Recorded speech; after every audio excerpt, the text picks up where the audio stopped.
Gary Johnson is here. He's here to answer for this. What would you do if you were elected about Aleppo? About? Aleppo. And what is Aleppo? You're kidding. No. Aleppo is in Syria. It's the epicenter of the refugee crisis. Okay, got it. Got it. To hear the media tell it, Libertarian presidential candidate Gary Johnson can now kiss his presidential dreams goodbye. Is that fair? Is that right? Looking at Politico and the New York Times and a host of others calling it all but his Rick Perry moment, and still others saying that he lost any chance of being invited to a presidential debate. Is the stumble more suicidal? With me now, Gary Johnson.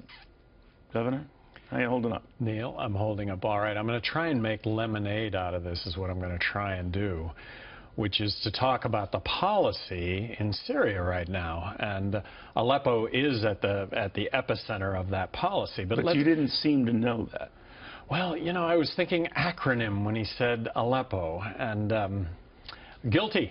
No excuse whatsoever. But did you see, as you appreciated the magnitude of that you were kissing your chances goodbye? No, well, if it is kissing my chances goodbye, so be it. But I've always been served really well by telling the truth, and you tell the truth, and you can get your way through things. But so you thought it was a fair question? Yeah, absolutely. I mean, anything's fair. I'm running for president of the United States, so, you know, no complaints. No complaints. Do you fear, though, that just as you were gaining momentum, that, and you and I were just chatting not too long about trying to get up to that 15% so that you could be invited to the debates, that might not happen, probably won't happen? Well, let me just for a second, though, talk about the policy right now in Syria. And if I've got this wrong, you tell me that I have it wrong. But we have Assad, we have the administration on the east side we have the regime of Assad on the east side of Aleppo. On the west side, we have the knew Aleppo. You knew about the city in northern Syria. Yes, I'm sorry, I do want to understand that. Yes, but so you just didn't know what Mike Barnacle was talking about at the time? Well, I thought he was talking about an acronym. I was thinking about American I don't know, AL. Right. But back to the policy, and people, I would love to have a debate and a discussion in this country about the policy, and it's as follows. You've got the regime of Assad on the east side of Aleppo. On the west side, you have the Free Syrian Army, which is allied with the Islamists, ISIS, whom we actually were paying Assad at one point to fight ISIS, but the two of them are aligned, so you have this arms transfer between the two. And then we're also supporting the Kurds, which are fighting ISIS, that are crossways with our ally, Turkey. But you didn't say or get into any of that this morning. Well, no, because I was just... So I'm almost a cynic, and he could say, well, now he's trying to sound smart on this. Well, and be as cynical as you want, Neil. It is what it is. And the fact that we support regime changes in these countries put us in this position. The reason for Aleppo, the reason for these atrocities.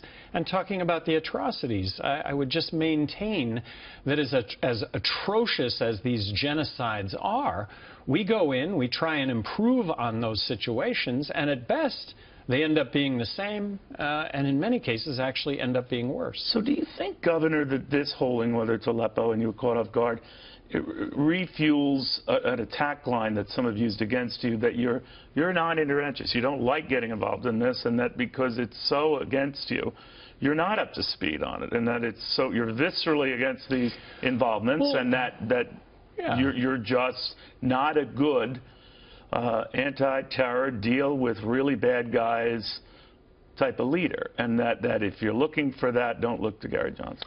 No, look, we should provide for an invincible national defense. We should exhibit military superiority. I think I may have mentioned on your show that in a poll done on active military personnel here 3 weeks ago, I was the choice to be the next president of the United States. You think you still would be after this? Well, I would hope so, because I am still talking about the policy, which is military intervention, the policy which is all about us going in and trying to accomplish regime change that in my lifetime has just not worked out. So do you think any of this hurts you, though? I mean, because I want you to react to this, because Hillary Clinton was asked about this earlier today. Let's take a look at this, guys. Hillary Clinton, Gary Johnson said he doesn't know where Aleppo is. Do you think Gary Johnson is capable of being commander-in-chief? Please. Well, you can look on the map and find Aleppo. What do you think of that? Well, Hillary's got the map down. Hillary's got the names down, but Hillary's responsible for these policies. Hillary and Hillary and Obama both, and not intentional. Certainly you can't do this intentionally, but this is just how mixed up it is. And I go back to my earlier dialogue.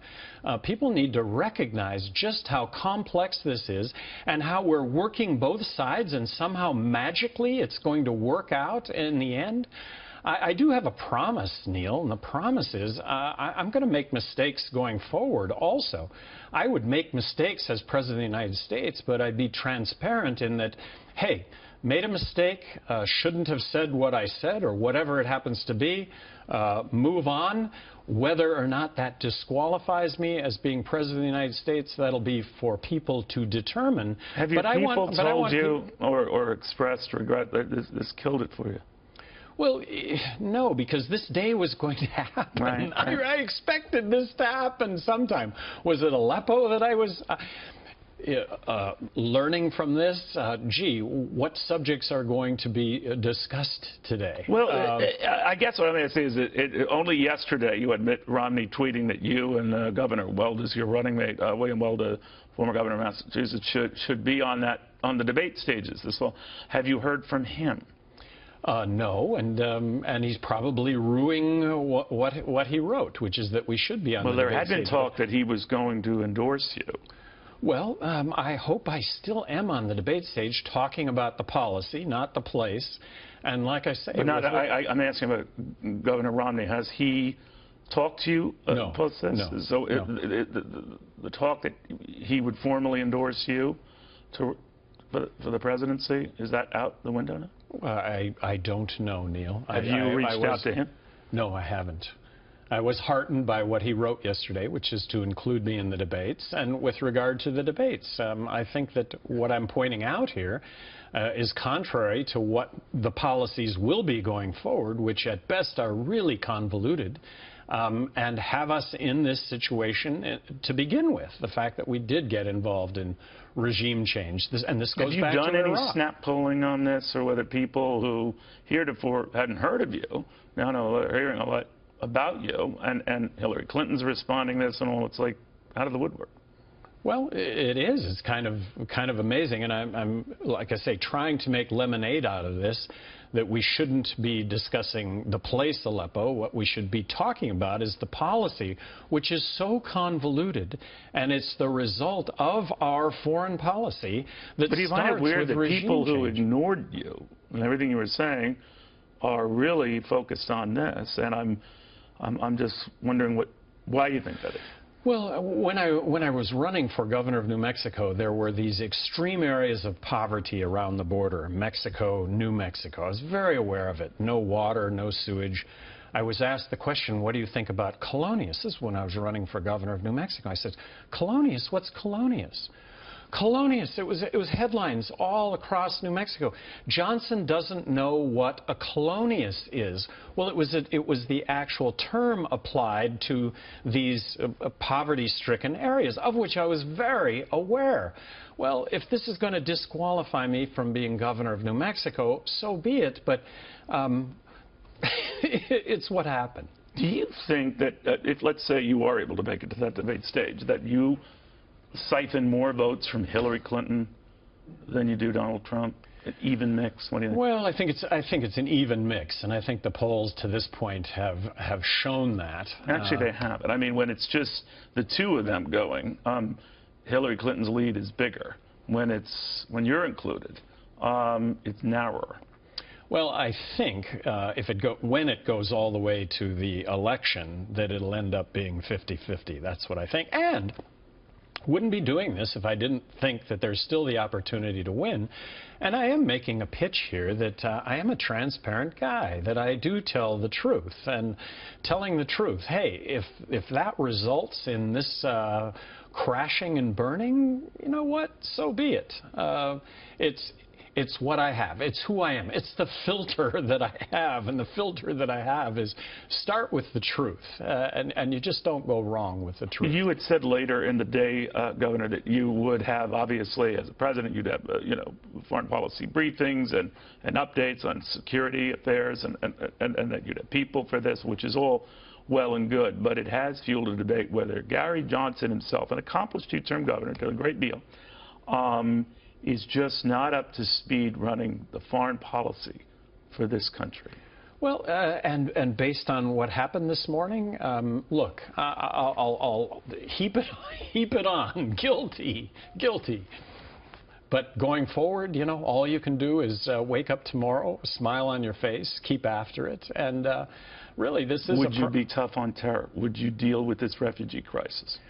Well, what we need to understand is, and we're going to see this through, and by that terrorism, ISIS, but there will be a void at the end of the day. There's going to be a void at the end of the day, and who is that void going to get filled by? Well, in this case, we didn't even hear about ISIS until a couple of years ago, and a lot of this has to do with what happened in Iraq as a result of us going in and supporting regime change, and the fact that a lot of this is those that had fled from Iraq. So it needs to be regionally contained. And Congress needs to get involved in a policy position going forward, a declaration of war. But yeah, we're going to see this through. We're not going to, we're going to be tough on terror, but not make these mistakes that have created this in the first place. Have you talked to your running mate, Governor Weld? Did he just say, well, thanks a lot, we just kiss this one goodbye? No, Bill is really supportive. And what did he say? Well, he just said, look, much to do. I don't want to paraphrase, but, you're okay. We're both okay. We made a pledge to ourselves that we'll tell the truth. And if you tell the truth, you don't have to remember anything. And really, both of us, I think, have excellent instincts on all this. And this is based on both of us having been former governors, and former governors in heavily Democrat states. I think we're right down the middle between all that Clinton will and Hillary. More than offset the nastiness you got in front of us. I don't want to make that claim either, Neil. Who's to say how this all falls out? What are you drilling in your head now? Aleppo, Aleppo, Aleppo, Aleppo. Governor Johnson, thank you very, very much. Very good seeing you. Gary Johnson.